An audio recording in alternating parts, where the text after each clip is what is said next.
Good morning, dear students. Today I am going to start laws of conservation of energy. And just before I explain about potential energy and kinetic energy, and there was some questions remained.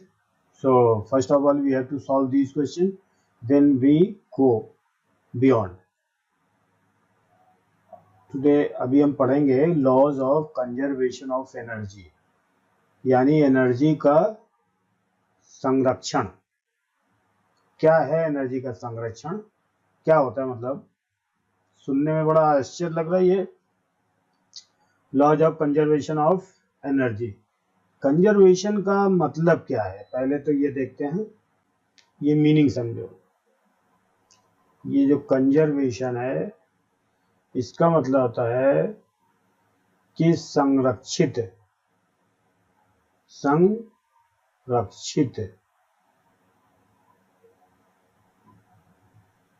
यानी नष्ट ना होना।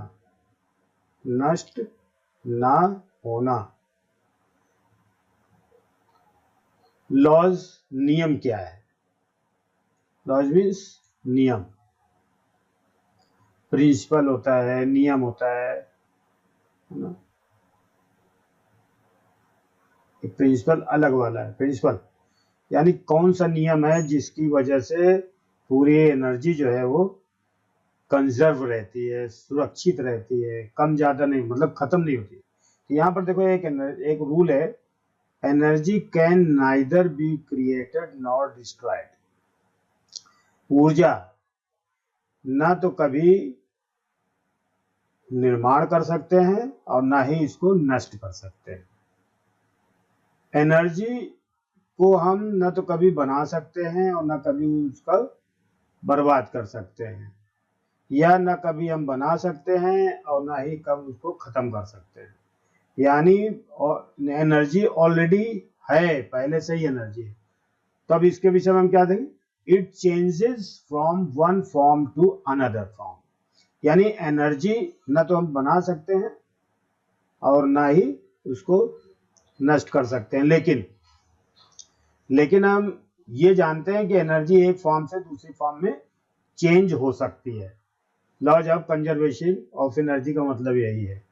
अब हम ये देखते हैं कि जो यूनिवर्स है, जितने भी सैटेलाइट्स हैं, प्लैनेट्स हैं, एस्टेरॉइड्स हैं, मीटेओराइट्स हैं और बहुत सारी हेवनली बॉडीज हैं, वो हमेशा मूवमेंट में रहती हैं और मूवमेंट में काइनेटिक एनर्जी रहती है। कोई चीज हाइट है, कम ज्यादा है, तो उसमें पोटेंशियल एनर्जी भी रहती है और हीट एनर्जी रहती है, साउंड एनर्जी रहती है। तो ये सब एनर्जी जितनी है पूरे यूनिवर्स में, जितने मटेरियल है उसके अंदर की एनर्जी, और जितना एनर्जी मैटर में नहीं बदली है, वो सब एनर्जी मिला करके फिक्स है। उसको हम कम या ज्यादा नहीं कर सकते। हाँ, उसको हम चेंज कर सकते हैं, उसको हम एक फॉर्म से दूसरे फॉर्म में चेंज कर सकते हैं। वैसे भी मोटे मोटे से अगर हम देखते हैं तो चलो एक बार हम इसको थोड़ा एग्जांपल देखते हैं ना, फिर इसके बाद बात करते हैं कि कैसे एनर्जी चेंज होती है। फिर इसके विषय में बहुत सारी चीज सीखेंगे, ठीक है।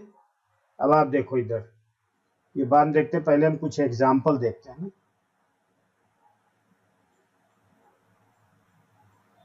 जो एनर्जी को किस में बदल रहा है।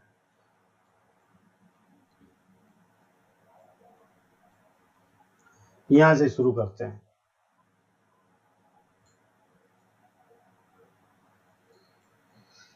देखो, ये both girls are cycling and pedal. It means that the legs muscles are using to pull the bicycle forward. तो इसका मतलब यहाँ पर मस्कुलर एनर्जी, मस्कुलर मतलब मास के अंदर जो एनर्जी है, हमारे जो बॉडी में एनर्जी होती है वो एडेनोसिन ट्राइफॉस्फेट के फॉर्म में होती है, लेकिन वो हम यूज कैसे करते हैं, फिजिकल बॉडी को, तो जैसे हाथ से, पैर से। तो उससे भी यूज करते हैं, तो वो मसल में एनर्जी है, तो इसीलिए इसको बोलते हैं muscular energy. Muscular energy change into kinetic energy. अब काइनेटिक क्यों है?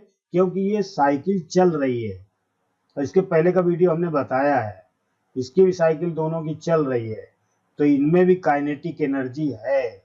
यानी इसकी काइनेटिक एनर्जी अलग हो सकती है, इसकी काइनेटिक एनर्जी हो सकती है कोई दूसरी, और इसकी काइनेटिक एनर्जी हो सकती है कोई दूसरी, लेकिन एनर्जी ये काइनेटिक है।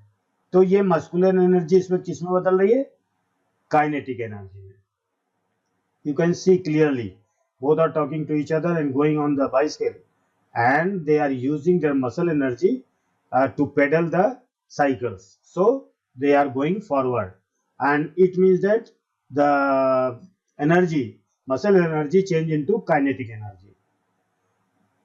अब इसको हम थोड़ा एग्जांपल दूसरा देखते हैं। यानी ये जो चला रहे साइकिल, तो पैर से चला रहे, पैर की मसल एनर्जी यूज हो रही पेडल मारने में, और उससे क्या हो रही है? काइनेटिक एनर्जी बढ़ रही साइकिल की, भाई आगे बढ़ रहा है। ठीक है, तो ये चीज आप जानते हैं। अब दूसरा देखते हैं। अब ये देखो, ये हीटर है, आप लोग ठंड में इसका यूज करते हैं। ये हीटर है, अच्छा ये हीटर है, देखो ये एक बढ़िया हीटर है, ठंड में काम देता है। ये भी हीटर है एक नए टाइप का, ये भी हीटर है। और देखो, और ये जो हीटर है दोनों क्या करते हैं? इलेक्ट्रिक एनर्जी को हीट एनर्जी में बदलते हैं। किसमें बदलते हैं?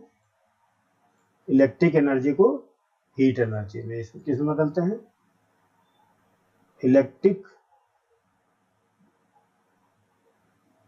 Energy to heat energy. मतलब गर्मी आती तभी तो हम लोग इसको यूज करते हैं, मतलब हमें गर्मी लेने के लिए ठंड में इसका यूज करते हैं। अच्छा ये भी यही चीज है, तो बात एक ही, मतलब इसमें भी क्या, किसमें चेंज हो रही है? कौन सी एनर्जी? हीट एनर्जी टू, अब इसमें ये भी इलेक्ट्रिक से चलता है, ये भी चलता है, तो इलेक्ट्रिक एनर्जी हीट एनर्जी में चेंज हो रही है। अब इसको लिखने की जरूरत नहीं, आगे देखते हैं। अब ये देखो, ये भी देखो, इसको जो फिलामेंट चलता है, देखो इसके विषय में भी शायद बताया नहीं गया। देखो इसमें पहले करंट इसमें यूज आएगा, इलेक्ट्रिक एनर्जी, मतलब इसमें इलेक्ट्रिक एनर्जी पहले यूज होगी,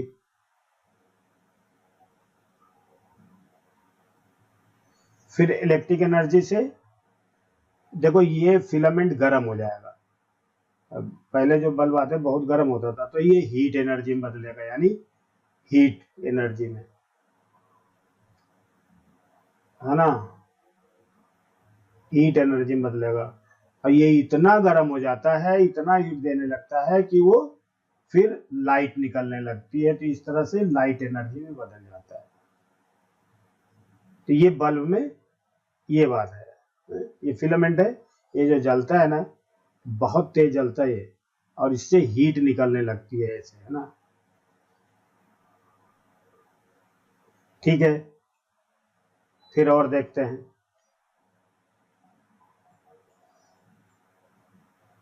अब ये जो फैन है, इलेक्ट्रिक एनर्जी इसमें भी यूज हो रही है,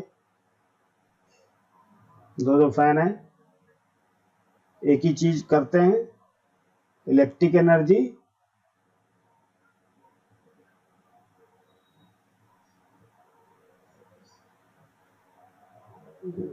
टू काइनेटिक। इलेक्ट्रिक मतलब करंट, इसको जब हम देते हैं कि इसका पंखा मूवमेंट करने लगता है, तो मूवमेंट करने का मतलब इसके अंदर कौन सी एनर्जी आ गई? Kinetic energy. तो ये दोनों काइनेटिक एनर्जी देते हैं, बढ़िया पंखे हैं, you can use this at home. अब ये जो चीज है,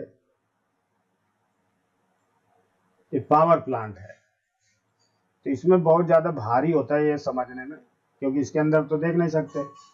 तो देखो इसमें होता क्या है कि एक एसी डायनामो होता है, और इसमें कोयला रहता है, जो चीज हम जलाते हैं, कोयले में होती है केमिकल एनर्जी, केमिकल एनर्जी कोयले में जो होती है वो हीट जो है उसमें से जब निकलती है तो थर्मल एनर्जी में बदल जाती है। थर्मल एनर्जी और केमिकल एनर्जी, ये आप ध्यान रखिए, है ना, थर्मल एनर्जी में बदल जाती है। थर्मल मीन्स हीट में बदल जाती है, और हीट की वजह से क्या होता है, वो काइनेटिक में बदल जाता है। काइनेटिक में, फिर काइनेटिक किस में बदलती है, मैकेनिकल में, फिर इलेक्ट्रिक बदलती है। इस तरह से हम लास्ट में इजी इलेक्ट्रिक में कर लेते हैं। तो ये एक अलग सिस्टम है और इसका यूज हम करते हैं।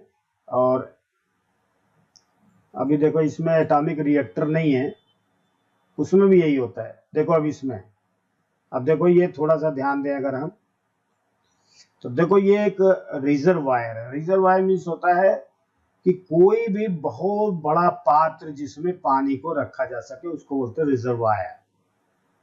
तो ये बड़ा पात्र है, पात्र मीन्स बर्तन बोलते हैं हम इसको, पात्र यानी बर्तन। अब ये बर्तन आपके घर में जो होता है इतना छोटा थोड़ी, ये तो पूरी मतलब एक तरीके से बड़ा सा नदी होती है ना। तो उसको पानी हाइट पे रखते हैं।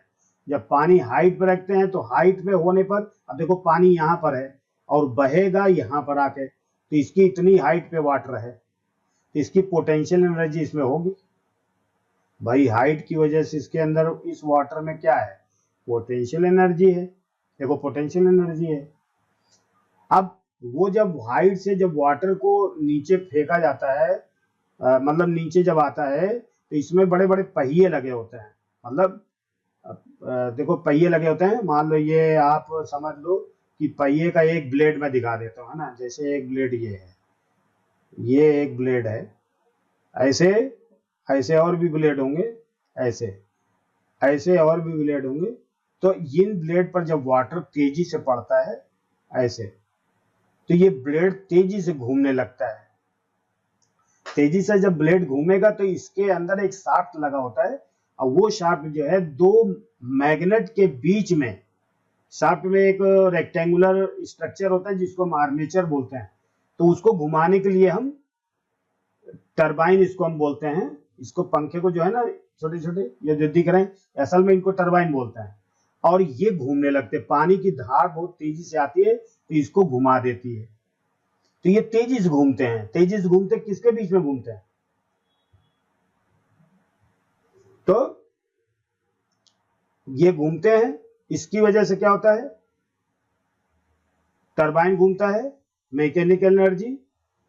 मतलब ये देखो टरबाइन जब घूमेगा तो घूमती है तो कौन सी एनर्जी है, मैकेनिकल एनर्जी है। बाहर से हम यांत्रिक ऊर्जा है, हम उसको बाहर से घुमा रहे हैं, तो मैकेनिकल एनर्जी। देखो पोटेंशियल एनर्जी हाइट पे है, तो वो जब टरबाइन पे गिरता है तो ये मैकेनिकल एनर्जी यानी इस टरबाइन को घुमाता है, तो मैकेनिकल एनर्जी होता है। अब ये टरबाइन जब घूमता है तो उसके साथ जो सॉफ्ट लगा हुआ है और उसका एक रेक्टेंगुलर स्ट्रक्चर जिसको हम आर्मेचर बोलते हैं, वो दो मैग्नेट के बीच में घूमने लगता है, जिसकी वजह से उसके इलेक्ट्रोमैग्नेटिक फ्लक्स, इलेक्ट्रिक फ्लक्स में चेंज आता है, जिसकी वजह से करंट बनने लगता है। उसी को हम बोलते हैं मैकेनिकल एनर्जी के बाद इलेक्ट्रिक एनर्जी बनने लगती है। मतलब directly the water present in the pond cannot be changed into water or electric energy, but actually the water is used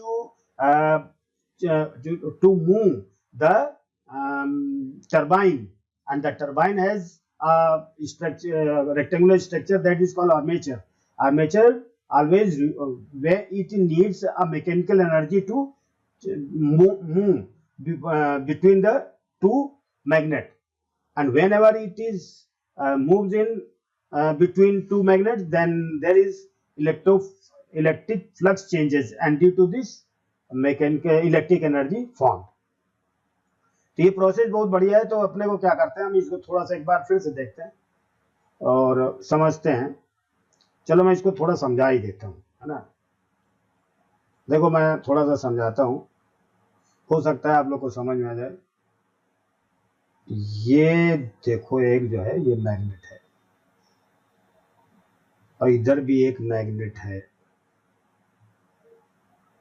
ना, ऐसे एक मैग्नेट लगा हुआ है, और ये ऐसे।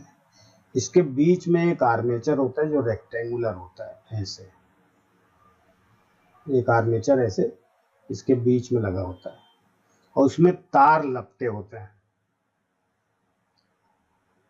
तार लिपटे होते हैं, ऐसे ऐसे तार लिपटे होते हैं ना, ऐसे इसमें तार लिपटे होते हैं और इसमें एक शाफ्ट लगा होता है, शाफ्ट इसको बोलते हैं। शाफ्ट में से एक लोहे का रॉड लगी होती है, उसी को शॉर्ट बोलते हैं, बायोलॉजी मतलब फिजिकल नेम है इसका, ठीक है। तो देखते हैं ना, अब ये शॉफ्ट के जब ये शाफ्ट लगा होता है तो इसके थोड़ी दूर पे एक टरबाइन लगा होता है, इसको घुमाने के लिए यहाँ पर टरबाइन ऐसे लगा होता है। अब टरबाइन अपन समझाने के लिए ऐसे लापरवाही बना दे रहे हैं, बाकी टरबाइन जब ऐसे घूमता है तेजी से, ऐसे यूं घूमेगा, मतलब यूं घूमेगा, तो ये शाफ्ट भी ऐसे घूमता है इस डायरेक्शन में, ऐसे ऐसे घूमता है। तो इसके जो तार होते हैं ये जो मैग्नेटिक फ्लक्स इसको बोलते हैं, जो मैग्नेट के सरफेस से जो इलेक्ट्रोमैग्नेटिक लाइन निकल रही है, इसको टोटल लाइन को हम बोलते हैं इलेक्ट्रिक फ्लक्स, या सॉरी मैग्नेटिक फ्लक्स बोलते हैं। और ये मैग्नेटिक फ्लक्स में चेंज कब आएगा, जब ये आर्मेचर बार बार सीधा होगा, टेढ़ा होगा, मतलब सीधा होगा मतलब रेक्टेंगल सीधा हो जाएगा, फिर हॉरिजॉन्टल हो जाएगा, तो उसमें मैग्नेटिक फ्लक्स में चेंज होगा, जिसकी वजह से करंट आने लगे। यहाँ पर बुश लगा होता है और यहाँ पर लोड ले लेता है, यहाँ पर करंट आने लगता है, इसको करंट निकलने लगता है इसमें। अब ये चीज है समझाने में थोड़ा सा, क्योंकि अपन इसमें तो बस चित्र ऐसे बाहर से दिख रहा है, तो इसमें क्या मतलब है, एक बहुत बड़ा मतलब पॉन्ड या नदी के हाइट पर पानी को लिया जाता है और नीचे गड्ढे में बहुत सारा नीचे होता है, वहां पर टरबाइन का सिस्टम लगा होता है। टरबाइन घुमाने के लिए यानी मैकेनिकल एनर्जी का यूज करने के लिए हम वाटर की जो काइनेटिक पोटेंशियल एनर्जी होती है उसका उपयोग करते हैं, काइनेटिक में बदल जाती है। जब वो वाटर सीधे ऊपर से नीचे गिरता है तो पोटेंशियल काइनेटिक में बदलती है और टरबाइन को तेजी से घुमाने लगती है। टरबाइन घूमते ही आर्मेचर घूमता है, आर्मेचर घूमते ही मैग्नेटिक फ्लक्स में चेंज आता है, जिसकी वजह से करंट फ्लो होने लगता है और उसको हम आउटर लोड में भेज देते हैं, जिसकी वजह से जहां जहां करंट फ्लो करना है वहीं पर भेज देते हैं। तो ये लास्ट में ये है, तो ये थोड़ा सा इस तरह से एनर्जी चेंज होती है। और बहुत सारे चेंजेज हैं, साउंड एनर्जी होती है, बहुत सारी एनर्जी होती है, लेकिन जो जो है अपने पास बता दे रहा हूँ। अब देखो ये कोयला है, कोयले में कौन सी एनर्जी होगी, हीट एनर्जी, मतलब कोयले में हीट तो होती है, लेकिन इसमें जो हीट है किस फॉर्म में है, कोयला जब जलता नहीं होता तो केमिकल की फॉर्म में होता है, केमिकल एनर्जी होती है इसके अंदर। अब वो केमिकल क्या होता है, जब इसको हम गर्म करते हैं तो वो जलाते हैं तो ये केमिकल किसमें बदल जाता है, हीट में। थर्मल का मतलब होता है ऊष्मा, ऊष्मा का मतलब होता है हीट, तो उसमें बदल जाता है। तो हम जब तापते हैं या खाना बनाते हैं या सेकते हैं जो भी है, तो ये भी किस में बदल रहा है, chemical energy to thermal energy में, यानी कि रासायनिक ऊर्जा को हम बदल रहे हैं थर्मल यानी हीट एनर्जी में, ठीक है। और देखते हैं, अब देखो ये, अब हम जब भोजन करते हैं, देखो टेकिंग फूड, यह है टेकिंग फूड, ये कौन सी एनर्जी है, ये फूड में केमिकल एनर्जी होती है। तो फूड जब हमारी बॉडी में जाता है तो वो हमारे बॉडी को एनर्जी देता है, जिसकी वजह से हमारी मस्कुलर एनर्जी बढ़ जाती है, तो केमिकल चेंज हो जाता है मस्कुलर एनर्जी में। तो देखो ये मजे से लुत्फ उठा रहे हैं किसका, बर्गर का, है ना, ये भी खा रहे हैं, भी खा रहे हैं, देख लो आप, थोड़ा इससे याद हो जाता है। Actually they becomes as a memory and these are the traits which can be subject of learning, and we the information which is obtained from the pictures as well as sound is constant for a long time. Conservation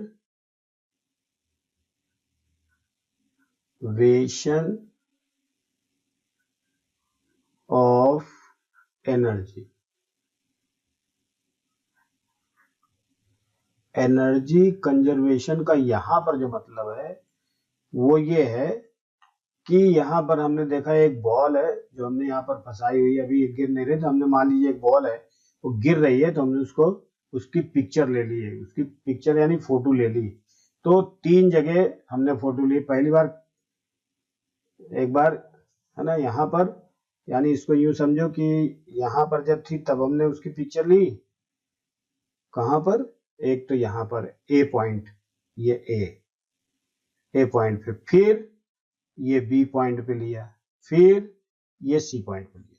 अब हमें ये देखना है कि हर point पे जो देखो, एक तो टोटल एनर्जी क्या होती पहले ये समझ लें। टोटल एनर्जी यानी हर पॉइंट पे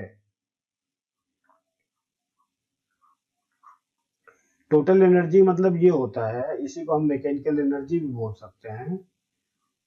आपको बोलना चाहिए मतलब मैकेनिकल एनर्जी बराबर क्या होता है? पोटेंशियल एनर्जी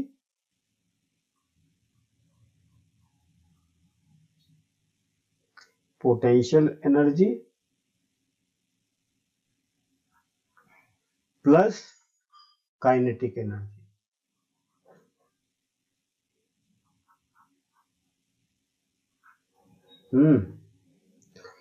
यानी ये जो टोटल एनर्जी होगी हर पॉइंट पे, ए पर भी, बी पर भी और सी पर भी, ये सब बराबर होगी।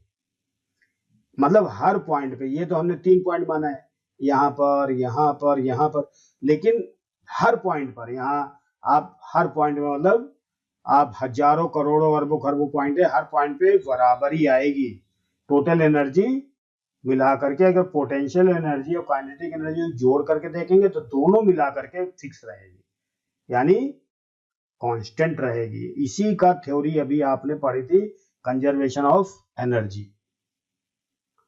ठीक है।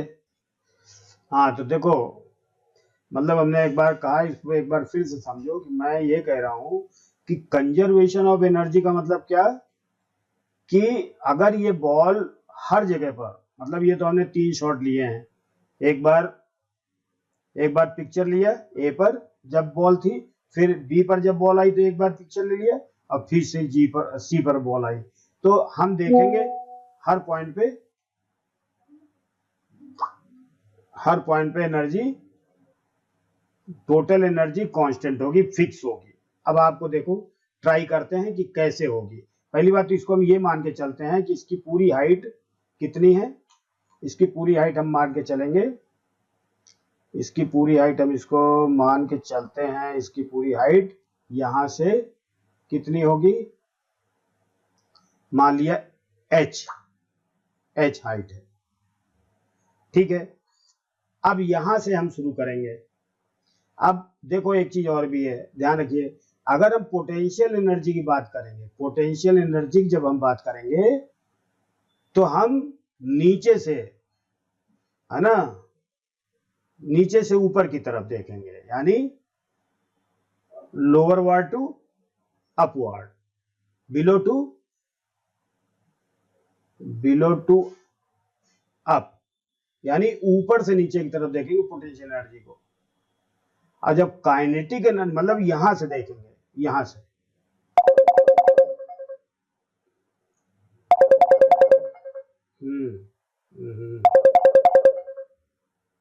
हेलो हेलो, हाँ गुड इवनिंग। हाँ मैंने बेटा लिख के भेजा तो था कि आज क्लास नहीं है ना, कल से चालू करेंगे ना। हैं? हाँ क्या फ्राइडे को?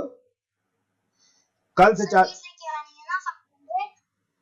अरे ले आना, कोई दिक्कत नहीं, जबरदस्ती जल्दी नहीं है, ले आना अगर मिल जाए तो। ठीक है, अभी कल तो क्लास चलाएंगे ना बेटा, कल से चालू होगी।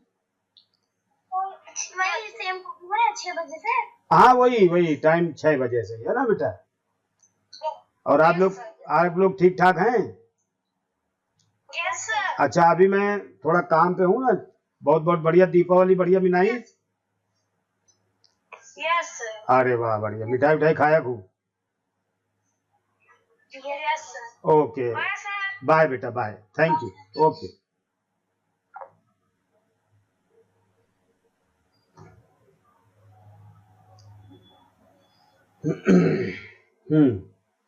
तो वो बोल रहा था पोटेंशियल एनर्जी हमेशा बिलो टू अब देखेंगे, नीचे से ऊपर की तरफ, यानी यूं देखेंगे। और जब काइनेटिक एनर्जी की बात आएगी, काइनेटिक एनर्जी हमेशा अप टू डाउन देखेंगे, अप टू डाउन, यानी यूं देखेंगे, यानी शुरुआत यहां से होगी। अब हम देखो इस पॉइंट पे देखेंगे, eight point A.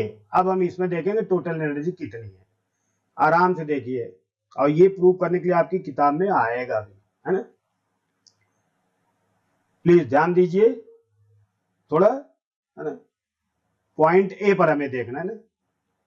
Point A पर देखिए, हमने क्या बोला था कि पोटेंशियल एनर्जी हम निकालें। पोटेंशियल एनर्जी को शॉर्टकट में हम लिख सकते हैं ऐसे, बराबर क्या होता है, mgh।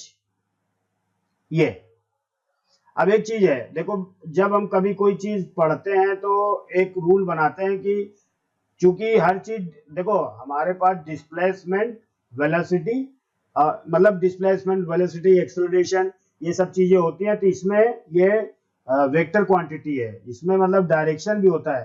तो हम अगर मान लेते हैं नीचे की तरफ निगेटिव, क्योंकि नीचे निगेटिव होता है, ऊपर पॉजिटिव होता है, तो हम अगर ऊपर कोई चीज जाएगी तो पॉजिटिव लेंगे और नीचे आएगी तो निगेटिव लेंगे। अच्छा, ये जरूर नहीं कि आप भी ऐसे करें, आपका मतलब जैसा भी मन हो, लेकिन रूल यही है कि आपको जब आप ऊपर कोई चीज जाएगी तो प्लस प्लस कर लो, नीचे आएगी तो माइनस का, चाहे वो डिस्प्लेसमेंट हो, चाहे एक्सेलरेशन हो, चाहे, है ना, ठीक है। तो देखो एट पॉइंट ए पर देखो बेटा, ए पर यहां से हमने क्या बोला था, नीचे से ऊपर देखो, तो ऊपर, नीचे से ऊपर कितनी हाइट है इसकी, h है, तो देखो, और m इसका मास है, इस बॉल का मास m है हर जगह पर, और इसकी जो g है, जो पृथ्वी इसको नीचे की तरफ खींच रही है, g, जिसको आप जानते हो कि 9.8 मीटर पर सेकेंड स्क्वायर, हर चीज में नीचे की तरफ एक्सेलरेशन लगता है। तो ये है, तो यानी पोटेंशियल एनर्जी यहां पर क्या है, ए पर ये है। और काइनेटिक एनर्जी कितनी है, अब बताओ, काइनेटिक एनर्जी बराबर क्या होती है, हाफ एम वी स्क्वायर, यही फार्मूला होता है। अब आप ये बताओ, यहां से हमने क्या बोला था कि काइनेटिक जब भी हम देखेंगे ऊपर से नीचे देखेंगे, यानी शुरुआत, स्टार्ट यहां से हम कर रहे हैं, तो यहां से स्टार्ट कर रहे हैं, तो यहां पर बॉल तो रुकी हुई है पहले, तो u बराबर 0 होगा, यानी ये जो वेलोसिटी है, शुरुआत तो यहीं से हो रही ना, तो u बराबर 0 लिख देंगे, ठीक है। और इसकी g अपने पास है, ये 9.8, तो g लिख देंगे। अब आप देखो, हाफ m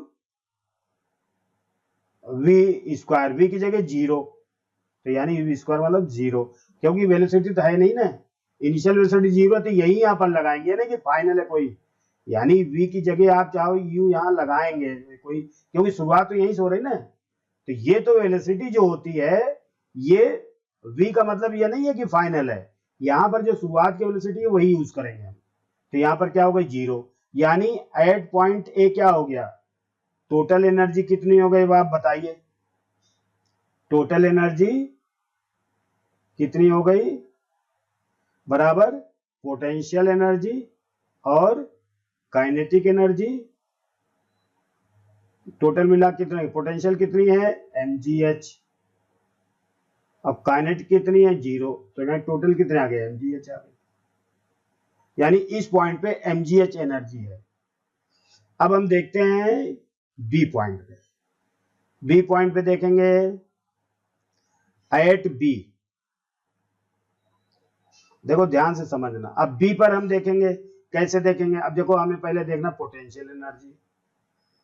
अब हम ये मान के चलेंगे कि ये बॉल ए पॉइंट से बी तक आने के लिए कितनी डिस्टेंस कवर कर रही है, x डिस्टेंस, x डिस्टेंस या डिस्प्लेसमेंट डिस्टेंस कवर करती है ना, यहां से यहां तक।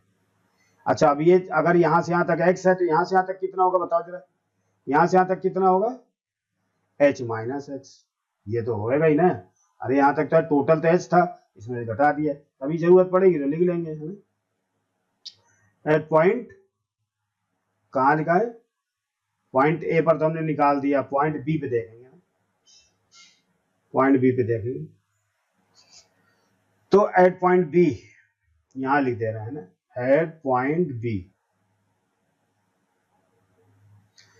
अब आप देखो पोटेंशियल देखेंगे, पोटेंशियल एनर्जी कितनी, पोटेंशियल एनर्जी पहले फार्मूला लिखता हूं, एम जी एच, ये तो पोटेंशियल एनर्जी फार्मूला है। एम तो अपने पास है ही है, इसका मास एम है, और जी भी इसके पास है।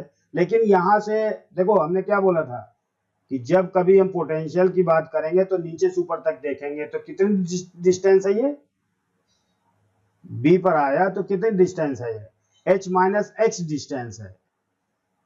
ध्यान दीजिए जब हमने बोला था पोटेंशियल एनर्जी जब देखेंगे तो नीचे से ऊपर देखेंगे, तो ये ऑब्जेक्ट जो है, बॉल जो है ए से बी पर आ गई तो जमीन से कितनी दूरी पर है, तो जमीन से एच माइनस एक्स दूरी पर है, तो इसको लिखेंगे m g h minus x, कोई दिक्कत नहीं है। अब हम अभी निकाले काइनेटिक एनर्जी, काइनेटिक एनर्जी जब निकालेंगे क्या करेंगे, ऊपर से नीचे की तरफ देखेंगे, इनिशियल वेलोसिटी तो जीरो ही है ना, ठीक है। तो काइनेटिक एनर्जी क्या होगा,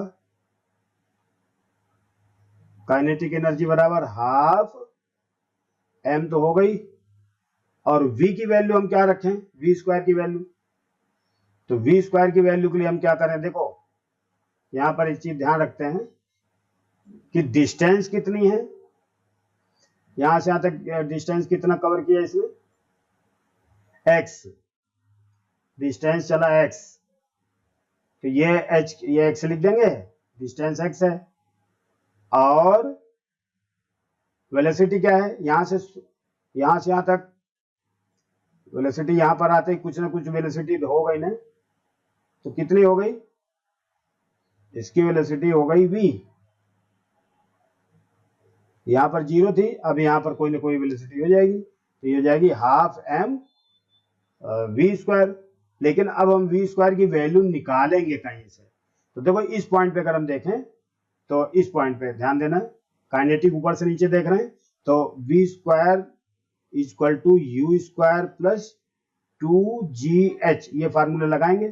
अब gh प्लस प्लस या माइनस मान लो तो भी प्लस का हो जाएगा, तो वी स्क्वायर बराबर क्या हो जाएगा, u तो जीरो ही है, काइनेटिक लेंगे ना तो शुरुआत में तो जीरो ही है ये, और प्लस 2g की जगह g लिखेंगे, h की जगह क्या लिखेंगे, यहां से यहां तक क्या लिखेंगे,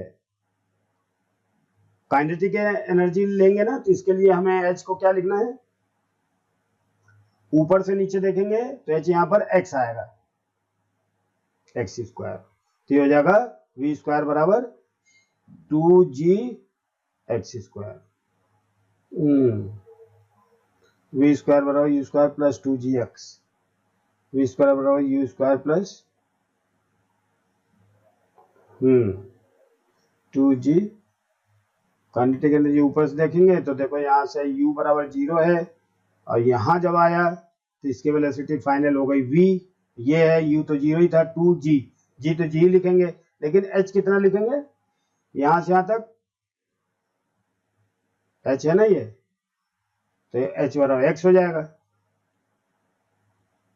ठीक है ना, तो ये है v स्क्वायर बराबर 2g एक्स स्क्वायर, कोई गलत तो नहीं है, अरे यहाँ एक्स स्क्वायर क्यों लिख दिया है, यहाँ तो h ही रहेगा ना, ये मैं सोच रहा हूँ क्या गलत हो गया, देखो 2gx है, 2gx ही आएगा ना, तो यहाँ स्क्वायर नहीं लिखेंगे, तो यहाँ पर देखो बेटा, यहाँ पर लिखेंगे हम वी स्क्वायर की वैल्यू रख दो इधर, अब तो ये हो जाएगा हाफ एम वी स्क्वायर के लिए 2gx को 2 कट गया तो mgx आया। अब टोटल एनर्जी की बात करें, देखो टोटल एनर्जी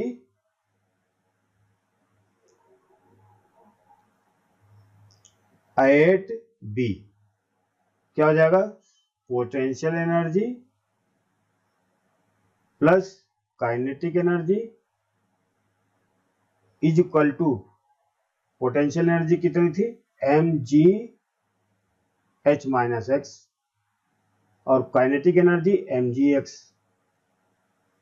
mgx सॉरी, अब इसको खोल अंदर गुणा कर दो mgh माइनस mgx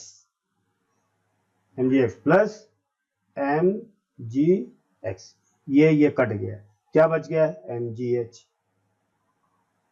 देखो एट पॉइंट बी पर भी टोटल एनर्जी फिक्स है, क्या mgh है। अब हम देखते हैं लास्ट में सी पर, एट पॉइंट सी यहां लिख देना, एट पॉइंट सी क्या है, पोटेंशियल एनर्जी की बात करें तो अब आप ये बताओ सी पर हम पोटेंशियल एनर्जी लेंगे, mgh का फार्मूला होता है, लेकिन अब m तो इसके पास है, सही है, ये g भी है इसके पास है, h कहां पर है। अब देखो h के लिए हम क्या करते हैं, शुरू ये ग्राउंड है तो हमने क्या बोला था, लो मतलब डाउन टू अप देखेंगे, तो यहां से अब शुरुआत हो गई तो h तो जीरो ही हो गया ना, अब इसकी हाइट है ही नहीं तो यहां पर h क्या आएगा, जीरो, तो पोटेंशियल एनर्जी जीरो हो गई। अब हम देखते हैं काइनेटिक एनर्जी, काइनेटिक एनर्जी देखेंगे, क्या देखेंगे kinetic energy, half m v square. अब v कहां से निकालेंगे, v square equal to u square plus 2gx, ये 2as होता फार्मूला ना, तो u तो जीरो ही रहेगा। देखो काइनेटिक के लिए हमने क्या बोला था, काइनेटिक के लिए बोला था कि ऊपर से नीचे देखेंगे, तो यानी शुरुआत कहां से हो रही है, u बराबर जीरो, तो यानी यहां पर वेलोसिटी तो जीरो ही है, इनिशियल वेलोसिटी जीरो है मतलब, तो यहां इनिशियल तो जीरो रहेगा का स्क्वायर प्लस 2g और x की जगह क्या होगा, x की जगह क्या होगा, पूरा वहां से यहां तक कितनी डिस्टेंस है, कितनी डिस्टेंस है, h है पूरी पूरी आ गई h है ना, तो ये क्या हो गया वी स्क्वायर बराबर 2gh। अब आप यहां पर लिखो काइनेटिक एनर्जी की जगह पर हाफ m वी स्क्वायर की जगह 2gh, तो 2 उड़ गया, क्या बन गया mgh। अब आप ये देखो कि आपका जो कंजर्वेशन ऑफ एनर्जी का मतलब समझ में आ गया होगा कि देखो हर पॉइंट पे, यानी पॉइंट ए पर भी mgh है एनर्जी, प्लीज थोड़ा ध्यान दें, यहां पर ये mgh है, ये mgh, यहां पर भी टोटल एनर्जी mgh है यानी पोटेंशियल काइनेटिक, यहां पर भी mgh है, यहां पर भी mgh है। तो ये तीनों पॉइंट पे देखा जाए तो mgh है, तो mgh क्या हो गया, कांस्टेंट हो गया, फिक्स हो गया, इसी बोलते हैं कांस्टेंट, mgh कांस्टेंट है, यानी इसकी अब यानी ए पॉइंट पर mgh है, बी पॉइंट पे mgh है, सी पॉइंट पे mgh है। अब मान लो यहाँ पर होता डी पॉइंट यहाँ पर होता, ई पॉइंट होता है, एफ पॉइंट होता है, जो करोड़ों अरबों पॉइंट है, हर पॉइंट पे mgh एनर्जी आएगी। तो ये क्या प्रूव होता है, it proves that conservation of energy, conservation of energy, conserve है एनर्जी, टोटल एनर्जी कंजर्व है, टोटल एनर्जी कंजर्व है, ठीक है। अब इसको हम चाहें तो इसको हम एनालिटिकल मेथड भी यूज कर सकते हैं, नंबर लिख करके, अभी तो हमने ऐसे दिखाया, किताब में प्रूफ ऐसे ही करते हैं जैसे अभी मैंने बताया। अब इसको हम चाहें तो इसको अलग भी हम यूज कर सकते हैं, मान लो ये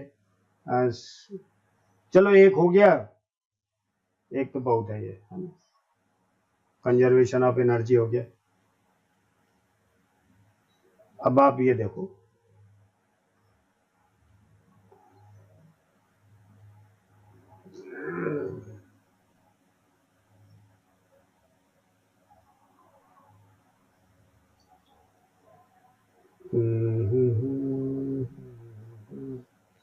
चलो सोच रहे भी पढ़ा देते हैं, लेकिन इसमें थोड़ा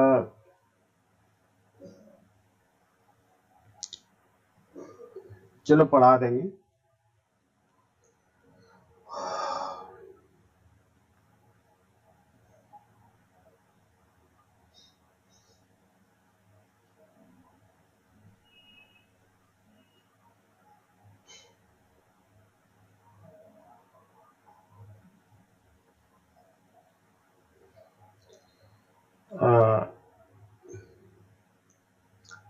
Good morning, students. Today I am going to start power. This is the last point, last you can say point in work, energy, and power. I have explained work in first video, energy,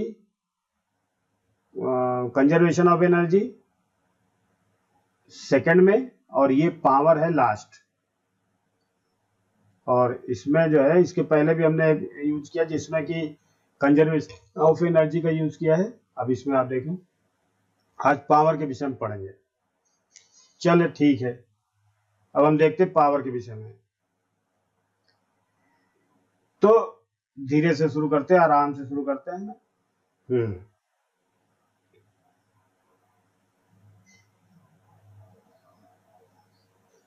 power, power का मतलब क्या होती है? शक्ति।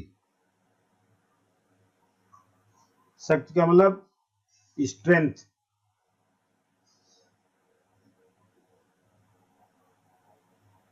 ये नहीं है, ये पावर का मतलब ये नहीं है। देखो पावर का मतलब क्या होता है, मतलब ये डेफिनेशन रट्टा मत मारे आप लोग, केवल ये ध्यान दें कि पहले हम इसको समझेंगे।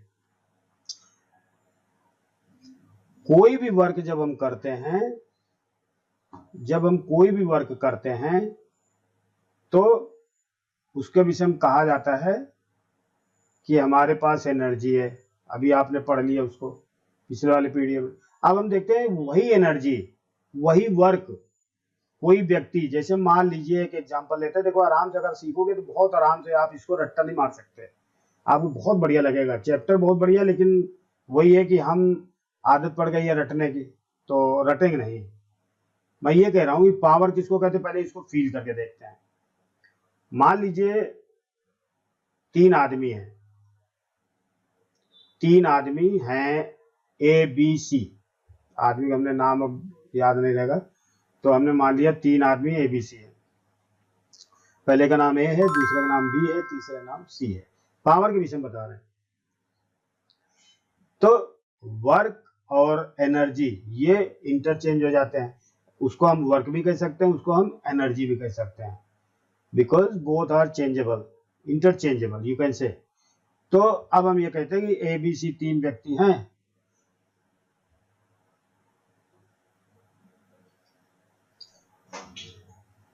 ए बी सी तीन व्यक्ति हैं और उससे कहा गया कि भाई देखो 10 बोरे गेहूं के अंदर रखे हैं, सब 50-50 किलो वाले हैं। 10 बोरे हैं यानी कुल मिला 500 किलो गेहूं है। बस इसको समझना है। ए बी सी लोग हैं। ए गया बोले कि सब लोग 50-50 किलो गेहूं अंदर है, तीन यानी 150 किलो है। 50 किलो ए के लिए, 50 किलो बी के लिए, 50 किलो सी के लिए। अब बोले कि उसमें से आप इसको क्या करो, कमरे से बाहर ले आओ। अब आप ये देखो, ए ने 50 किलोग्राम गेहूं, 50 बोरा गेहूं है ना, एक बोरे में मान लीजिए 50 न ले, हम थोड़ा ज्यादा कम ले लेते ताकि काउंटेबल हो। तो मान लीजिए 5-5 बोरे हैं 100-100 किलो के। 5 बोरे हैं 100 किलो के, 5 बोरे हैं 100-100 किलो हर बोरे में है। तो एक को बोला कि जाके ले आओ, तो 500 किलो वो बोरा निकाल करके वो एक जगह डेयरी बनाया उसने, और उसको लगे 1 घंटे। यानी ए को उस काम करने में कितने लगे, 1 आवर लगे, यानी 3600 सेकंड लगे। बी 500 केजी जब बाहर लाया तो हाफ एन आवर में लाया, तो यानी कि हाफ मल्टीप्लाई 3600 सेकंड मतलब 1800 सेकंड। और सी जो लाया उसको, तो वो 1/4 आवर लाया, इतने टाइम पे लाया। यानी 1/4 मल्टीप्लाई 3600, तो इसका मतलब 4/36 900 सेकेंड में, 900 सेकेंड में। अब आप ये बताओ कि ए वही काम, वर्क सेम है, लेकिन ए ने उसको करने के लिए 3600 सेकंड लिए, बी ने करने के लिए 1800 सेकंड लिए, और सी ने करने के लिए 900 सेकंड लिए। तो यानी ए ने सबसे ज्यादा टाइम लिया बोरे को निकालने में। तो rate of work of A is slow, इसने टाइम ज्यादा लिया ना, तो rate of work done, rate of work done मतलब यूं इसको कह लें कि 1 सेकंड में कितना वर्क किया उनने, तो ये भी हम कह सकते हैं। लेकिन अभी वैसे भी दिख रहा है 3600 सेकंड लगे उसको करने में, यानी बोरे को निकालने में 3600 सेकंड लगे, उतने ही बोरे निकालने के लिए बी ने 1800 सेकंड लिए और सी ने उसको 900 सेकंड लिए। तो सबसे तेज किसने किया? सी ने। और सबसे स्लो किसने किया? ए ने। यानी ये जो वर्क डन का जो रेट है, rate of work done is called power. Rate of work done क्या होता है? रेट ऑफ, देखो वर्क है, कितने टाइम में इसने वर्क किया, मान लो किसी ने टी टाइम में वर्क किया W, तो एक टी सेकंड में किसी ने किया, देखो इसको समझो, रटना नहीं है, देखो टी टाइम में किसी ने टी सेकंड समझ लो आप इसको, टी सेकंड में वर्क किया किसी ने W, तो 1 सेकंड में कितना करेगा? W/T। अच्छा, अब ये क्या हो गया?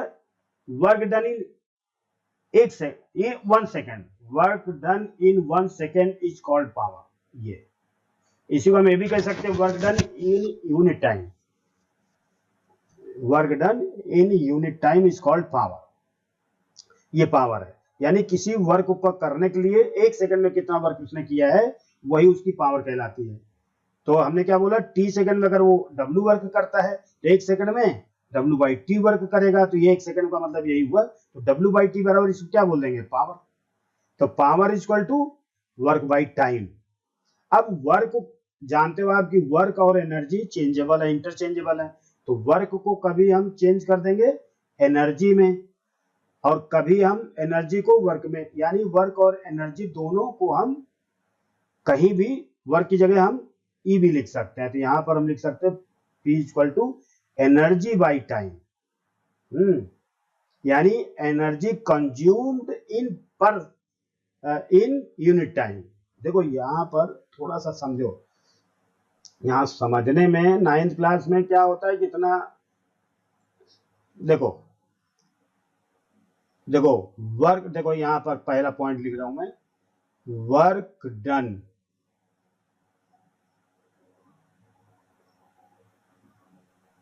इन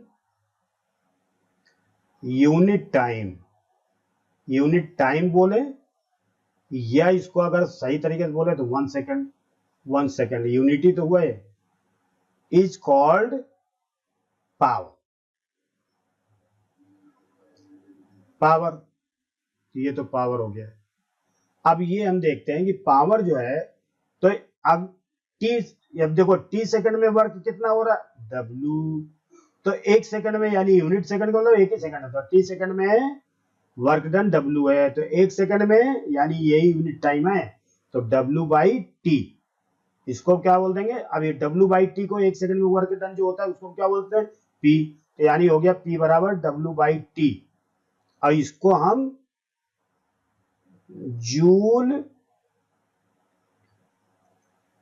पर सेकंड लिखते हैं, लेकिन इसका दूसरा हम वाट यूज करते हैं, WATT वाट। वाट एक अलग पावर की यूनिट है जो जेम्स वाट ने इंजन का आविष्कार किया था, उनके नाम पे पड़ा हुआ है।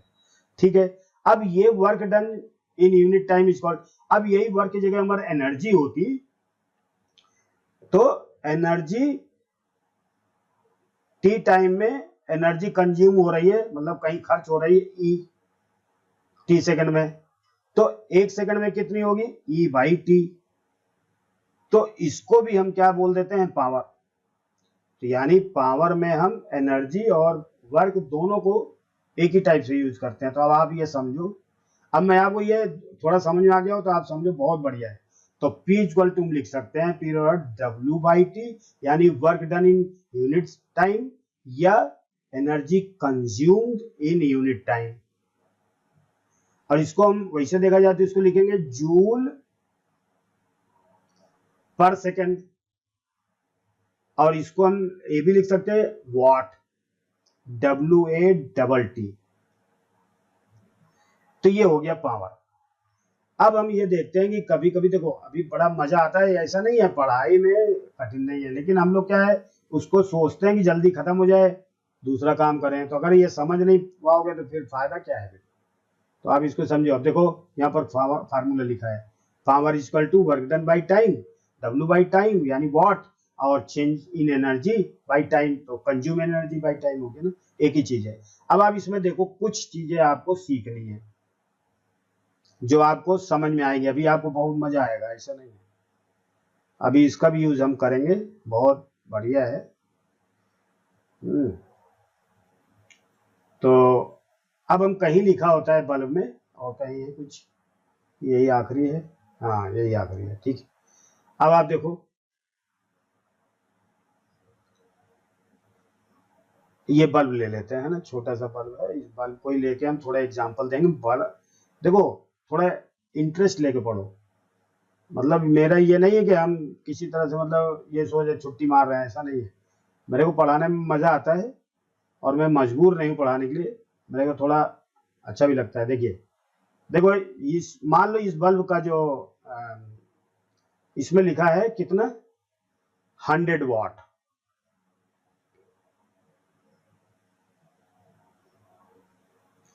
इसमें क्या लिखा है, 100 वाट। तो 100 वाट का मतलब ये हो गया, ध्यान से समझना, 100 जूल है ना पर सेकंड, यानी 1 सेकंड। वाट का मतलब तो ये हुआ, यानी वाट बराबर क्या होता है, 1 जूल बाई 1 सेकंड, 1 वाट के बराबर होता है। इसका मतलब क्या होता है, हमें पता तो चलता रहता लेकिन हम ये नहीं जानते मतलब ये क्या है भगवान, है ना।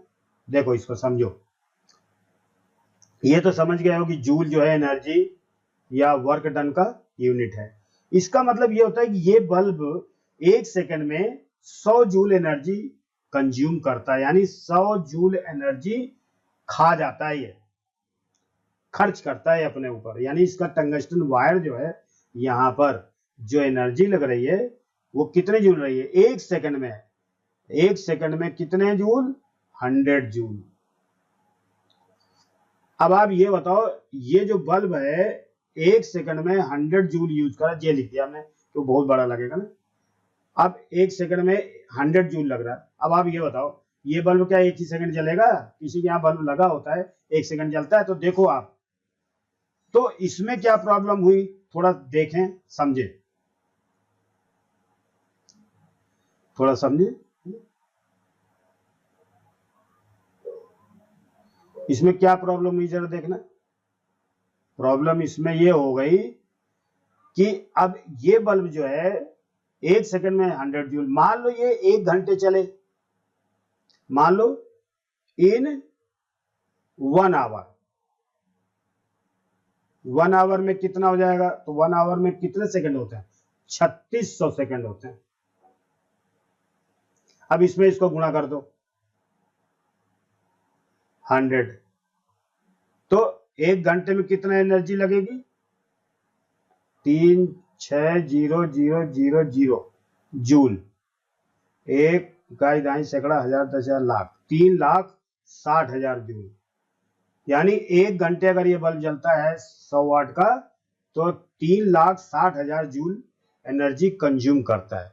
अभी ये केवल 1 घंटा है, जबकि आपके पास जो बल्ब होता है घर में वो तो 10 घंटे 8 घंटे, मान लो 10 घंटे अगर ये चलता है तो कितनी एनर्जी होगी,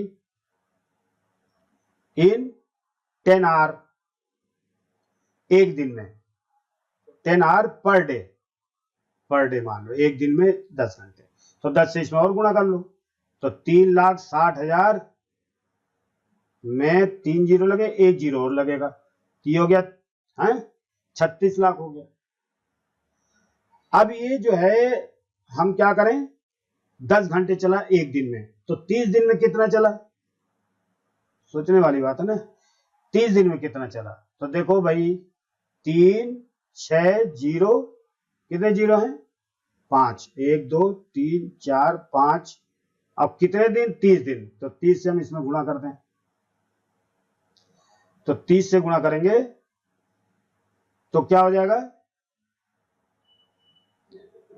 3 3 6, 1 2 3 4 5 6 और 3 6 18, 3 10 और 1 10, यानी यूं समझो 1 10 100,000 10,000 लाख 10 लाख करोड़ 10 करोड़ 10 करोड़ 80 लाख, इतनी जूल एनर्जी 30 दिन में आपका एक बल्ब खाता है। और आपके बहुत सारे जो अप्लायंसेज लगे होंगे, जैसे एसी है 70-80 वाट का है, या कूलर है, पंखा है, बहुत सारे 4-4 बल्ब जलते हैं किसी के, तो अगर हम ये चीज यूज करने लगे तो बड़ी दिक्कत आएगी। तो हम क्या करें कि इसलिए ये जो एनर्जी का जो लिखने का तरीका है जूल में, ये छोटा पड़ गया, तो फिर उन्होंने commercial unit of electric use किया, जिसको हम बोलते हैं kilowatt hour. Kilowatt hour, kilowatt hour देखो अब क्या बोलता है, 1 किलोवाट आवर क्या होता है समझो, बहुत इंपॉर्टेंट है। अभी देखो हमने बताया ना क्वांटिटी, तो किलो वाट आर या के डब्ल्यू एच, ये हम ऐसे लिखते हैं। अब बताओ ये कितने जूल में होगा, तो किलोवाट का मतलब क्या होता है, देखो किलो अगर हम कहीं भी लगा हो तो ये 1000 टाइम्स हो जाता है, किसी चीज में अगर पहले से लगा हुआ है किलो तो 1000 टाइम हो जाएगा, तो वाट के पहले क्या लिखा है किलो, यानी 1000 वाट हो गया ये, ठीक है।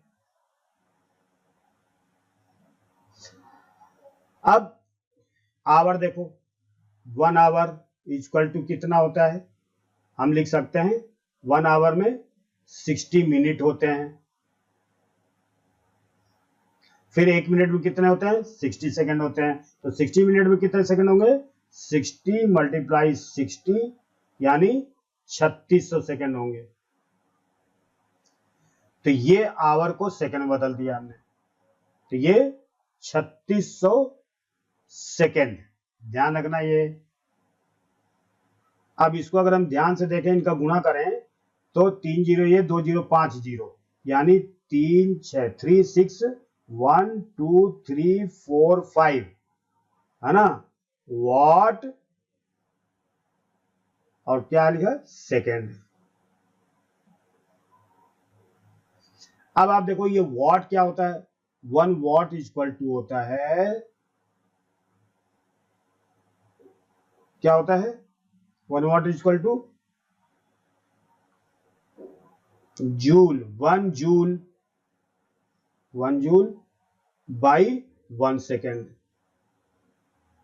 तब 1 वाट, यानी यहां पर जो वाट लिखा है इसकी जगह हम लिख दें 1 वाट की जगह 1 जूल बाई 1 सेकेंड, तो यानी 3600, 36 लिख दिया 1 2 3 4 5 मल्टीप्लाई वाट की जगह जूल 1 लिखो चाहे ना लिखो, जूल बाई सेकेंड, इसको मैं पूरे लिख देता हूं ताकि एक जैसा दिखे, मल्टीप्लाई सेकेंड, ये सेकेंड उड़ गया, तब क्या बचा 360000 जूल, यानी कि 1 किलोवाट आवर बराबर कितने जूल, 1 10 100 1000 10,000 लाख 10 लाख, यानी 36 लाख। तो इसको हम क्या लिख सकते हैं, देखो अब इसको भी स्टैंडर्ड फॉर्म क्या लिखें, 1 2 3 4 5 6 7, यानी 6 डिजिट के बाद पॉइंट लगाएंगे, 1 2 3 4 5 6, यानी 3.6 मल्टीप्लाई 10 की पावर 6 जूल। अब आप देखो ये आपको प्रूव करने के लिए आता है पेपर में, इसको हम प्रूव करते हैं ना, इसको हम प्रूव करते हैं। तो अब इसका मतलब क्या हुआ, 1 किलोवाट आवर बराबर 1 किलोवाट आवर बराबर 3.6 मल्टीप्लाई 10 की पावर 6 जूल। इतना ये याद रखना है।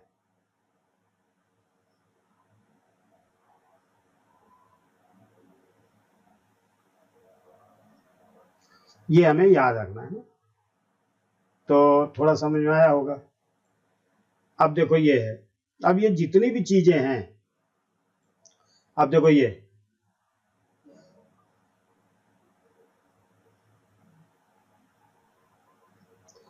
मान लो आपके यहाँ 2 बल्ब लगे हैं, ध्यान दो प्लीज, थोड़ा ध्यान देना है ना। देखो ये एसी है, ये 70 वाट का एसी है, मान लो 70 वाट का एसी है।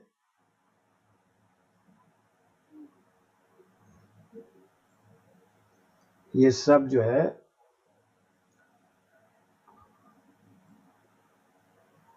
देखो ये जो है ये वाला अभी नया जो मीटर लगता है ये है, ये नया वाला मीटर है, एक जैसे दिख रहा है वैसे। ये पुराने में लगता था, ये पहले वाला है, पुराने में लगता था। नंबर तो शायद ये दोनों एक ही है, मतलब नया वाला शायद इसमें नहीं है। देखो ये क्या करते थे पहले लोग, देखो ये जो लिखा है ना ये किलोवाट आवर में है, यानी 1 10,000 10,000 28,735 लगभग। ये एक यूनिट हमारे जो जो हमारे बिल आते हैं वो यूनिट में आते हैं। तो एक यूनिट का मतलब 1 किलोवाट आवर को हम एक यूनिट भी बोलते हैं। हम इसको लैंग्वेज क्या लिखेंगे, 1 किलोवाट बराबर क्या होता है, 1 यूनिट, 1 यूनिट। तो हमारे जो घर पे जो बिल आता है वो यूनिट में आता है। मान लीजिए एक यूनिट का मतलब 10 रुपए है, 6 रुपए है, मतलब कॉमर्शियल होता है, जैसे सिटी में कोई तो उसकी कीमत ज़्यादा होती है, और जो मतलब टाउन एरिया में उसकी कॉस्ट अलग होती है, विलेज एरिया में उसकी कॉस्ट अलग होती है, तो अलग अलग होती है। लेकिन एक यूनिट को हम 1 किलो वाट आवर बोलते हैं, या उसको हम 3.6 मल्टीप्लाई 10 की पावर 6 जूल के बराबर ये होता है। ये हम सवाल करने में बहुत अच्छा यूज कर सकते हैं। 1 किलो वाट आवर बराबर 3.6 मल्टीप्लाई 10 पावर 6 जूल, ये याद होना चाहिए। Very very very important, very very very important. देखो अब ये देखो ये बल्ब के विषय में बता दिया हमने, अब ये चीज हमने सब बता दिया ना। अब आप कुछ सवाल देख लेते हैं ना, सवाल इसमें है नहीं, अपने को ढूंढना पड़ेगा। देखो ये भी एनर्जी कंज्यूम करने वाला है, क्या है ये, एसी है, air condition. Physics and math, both subjects are not so different, they are actually they are to each other, they are body and soul. Without math physics is useless, without physics math is useless. तो math और physics तो बहुत ज्यादा जरूरी, दोनों को आनी चाहिए ना। तो अब हम क्या करें, थोड़े सवाल ले लेते हैं, एक दो सवाल देखते हैं ना, देख ले मिल जाए तो। क्वेश्चन देखिए, फाइंड एनर्जी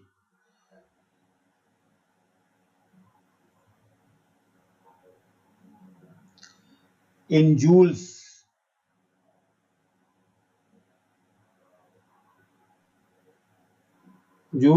consumed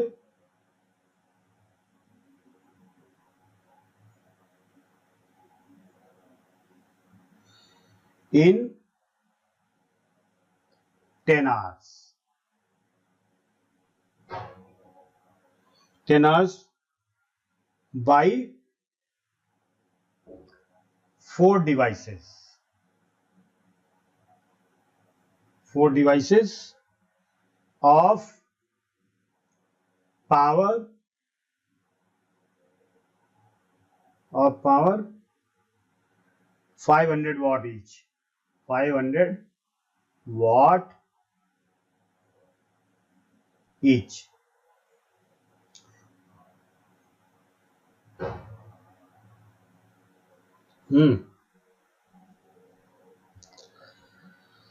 तो 10 घंटे इसको यूज करेंगे, है ना।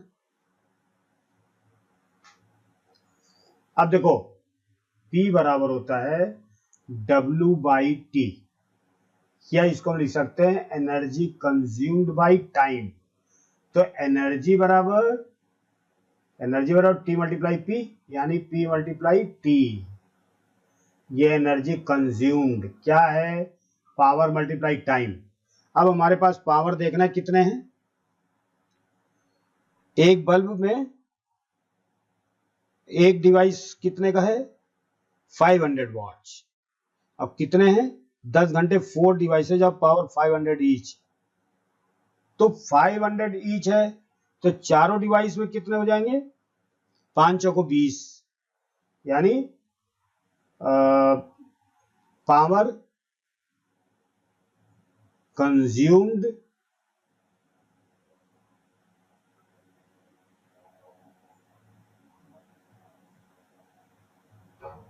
in 4 devices.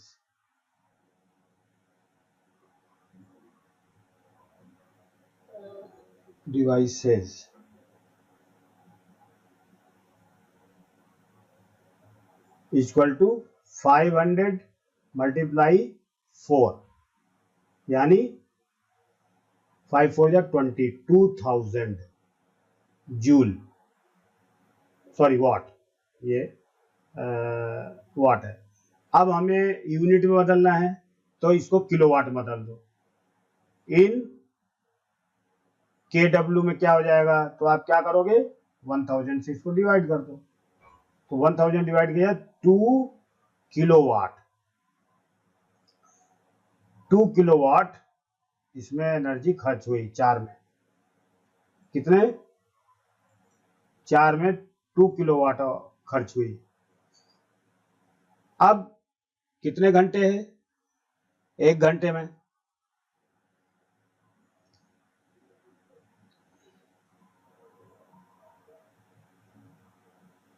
पाँच सौ हो गया। अरे कितना टाइम खराब कर रही है, 20 हो गई, 2000 हो गया, ठीक है 2 किलोवाट आवर हो गया। अब इसमें हम क्या करें, कितना टाइम ले रहा है इसमें, टाइम कितना लिया इसने, तो अभी देखो इसमें हमने फार्मूला क्या लिखा था, देखो एनर्जी कंज्यूम, देखो ऊपर लिखा है बराबर P मल्टीप्लाई टाइम। तो एनर्जी कंज्यूम्ड क्या हो जाएगा P मल्टीप्लाई टाइम। तो पावर कितनी है 2 किलोवाट और टाइम कितना है 10, यानी हो गया 20 किलोवाट आवर। अब ये 20 किलोवाट आवर हम देखो अब ये कितना सरल सवाल है ये, लेकिन देखने में बड़ा भयानक लगता है। देखिए आप, हम जानते हैं कि because 1 kilowatt are equal to 3.6 multiply 10 की पावर 6 जूल होता है एनर्जी। अब इसको हमें जूल में बदलना है, 1 किलोवाट के बराबर इतना होता है, तो 20 किलोवाट के बराबर इसमें गुणा कर दो, तो 3.6 मल्टीप्लाई 10 की पावर 6, है ना, मल्टीप्लाई 20। अभी 20 का गुणा करें 36 दूनी 72 और एक जीरो लगेगा, मल्टीप्लाई 10 की पावर 6, और यहाँ देखो एक डिजिट के बाद ये हो गया, तो इसमें क्या आ गया 36 दूनी 72, अरे 72 72 मल्टीप्लाई 10 की पावर 6 जूल, ये इतना एनर्जी कंज्यूम हो गई। इस रूप में इसको हम लिख सकते हैं, वो गलत लिखा किताब में, मैं देख रहा हूँ आधा गलत है इसमें। तो इतना हो गया 36 दूनी 72 81 लिखा इस बार, ठीक है। ये आपका एक सवाल कर दिया हमने। और देखो अब मैं क्या करूंगा, इसके बाद जो भी है, जो सवाल है आपके उनको मैं बड़े शॉर्टकट में निपटा दूंगा। देखो ये मैंने इसने लगाया था, देखो ये जो डिवाइसेज हैं, ये जो डिवाइसेज लगी हुई हैं, ये तो हमने पढ़ा दिया। ये डिवाइस लगी हुई है, ये इसको मीटर बोलते हैं। घरों में पुराने समय में ये मीटर लगता था। ये जो चरखी है ना, ये इसको घूमती थी, तो घूमती थी ये जो नंबर है ये चेंज होते थे, जिसकी वजह से यूनिट में जो है अपना बिल आता था। अभी भी कहीं लगा हुआ है, कहीं नए नए लगे हैं। और ये बल्ब है देखो, और देखो अभी हमने बताया ना बल्ब के विषय में। तो ये आपका जो चैप्टर है, मेरे ख्याल से थ्योरी पूरी क्लियर हो गई। अब जो भी वीडियो बनाएंगे उसमें एनसीईआरटी के सवाल होंगे, ठीक है, न्यूमेरिकल होंगे अधिकतर सवाल भी, मतलब सबका न्यूमेरिकल होगा। हाँ, तो thank you very much for joining me and make a patience still this time. So I'm very happy, and if like this video or this